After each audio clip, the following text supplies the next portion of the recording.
Welcome to our channel. Today we how to restore TP-Link Smart Plug using Kasa app. Quick tutorial step by step clearly. Open the Kasa app on your smartphone. Ensure that your smartphone is connected to the same Wi-Fi network as the smart plug. Locate the smart plug that you want to restore in the app's device list. If the device is offline, tap on it to open its settings. Look for the option labeled Remove Device or Delete Device and select it. Confirm that you want to remove the device from your account.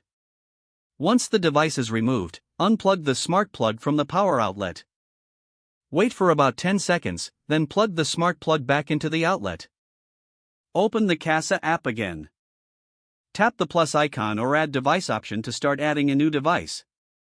Choose Smart Plug from the list of device types. Follow the on-screen prompts to enter the device setup mode. Press and hold the reset button on the smart plug for about 5 seconds until the LED indicator blinks rapidly.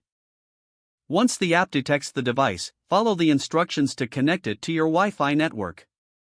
Select your Wi-Fi network and enter the password when prompted. Tap Next to finish the setup process. Wait while the app configures the smart plug. Once the setup is complete, you will see a confirmation screen. You can now control your TP-Link Smart Plug through the Kasa app. If the page does not load, refresh the browser or try again in a private or incognito window.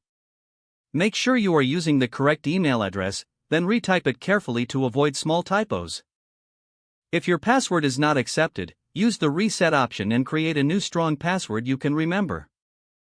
Check your spam folder for verification or security emails, then complete any requested confirmation steps. Enable two-factor authentication if available to improve account security and reduce unauthorized access risk.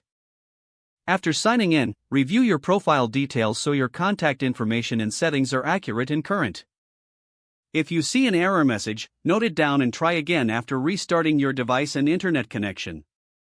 Log out when you finish, especially on shared devices, to keep your account and payment information secure. If the page does not load, refresh the browser or try again in a private or incognito window. Don't forget to like this video and subscribe to our channel for more step-by-step tech guides.